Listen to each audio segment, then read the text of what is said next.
Iran की war zone में साम दाम दंड भेद की नीति पर जंग आगे बढ़ रही है। एक दूसरे को सबक सिखाने के मकसद से वॉर मशीनरी के अलावा प्रोपेगेंडा मशीनरी का भी इस्तेमाल हो रहा है। ये पूरी कहानी बताएं उससे पहले इराक से आया ये वीडियो देखिए।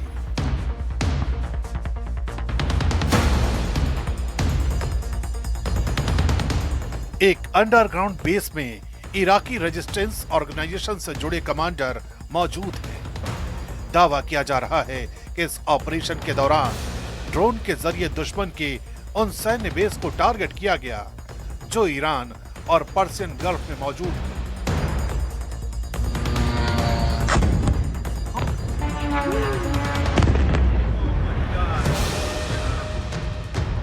इराक आर्म्ड फोर्स का दावा है कि उसकी तरफ से 5 अमेरिकी बेस को टारगेट किया गया। यही नहीं, ईरान के प्रॉक्सी हिजबुल्लाह का दावा है कि ड्रोन हमलों के जरिए हाइफा में 7200 मेंटेनेंस और रिहैबिलिटेशन सेंटर को निशाना बनाया गया। इन हमलों ने पूरे क्षेत्र को युद्ध के और बड़े दायरे में धकेल दिया है। इसी बीच ईरान ने एक और गंभीर आरोप लगाया है।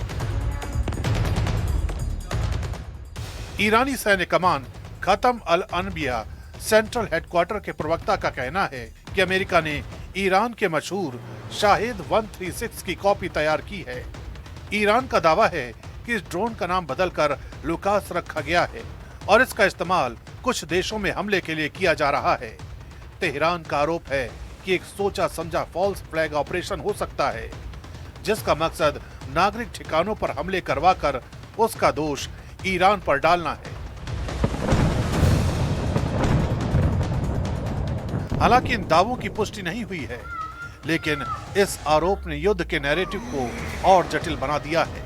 इसी बीच ईरान के पूर्व शाही परिवार से जुड़े नेता रजा पहलवी ने भी एक बड़ा बयान जारी किया है। उन्होंने अपने समर्थकों और तथाकथित इमॉर्टल गार्ड नेटवर्क से अपील की है कि वे ईरान के भीतर शासन के खिलाफ दबाव बढ़ाएं। पहलवी का दावा है कि मौजूदा युद्ध के बीच इस्लामिक रिपब्लिक की सत्ता कमजोर पड़ रही है और ये बदलाव का निर्णायक मौका हो सकता है।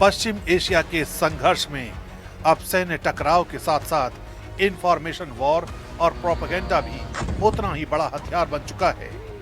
एक तरफ ईरान और उसके समर्थक संगठन क्षेत्र में अमेरिकी और इजरायली ठिकानों पर हमलों का दावा कर रहे हैं, तो दूसरी तरफ फॉल्स फ्लैग ऑपरेशन जैसे आरोप भी सामने आ रहे हैं। युद्ध के माहौल में सच और दावे के बीच की रेखा अक्सर धुंधली हो जाती है। माना जाता है कि जब कई देश, प्रॉक्सी ग्रुप और अलग अलग सैन्य नेटवर्क एक साथ एक्टिव हों तो हर घटना का सच तुरंत सामने आना मुश्किल होता है। यही वजह है कि पश्चिम एशिया की यह जंग अब सिर्फ हथियारों की नहीं बल्कि कहानियों और नैरेटिव की लड़ाई भी बन चुकी है।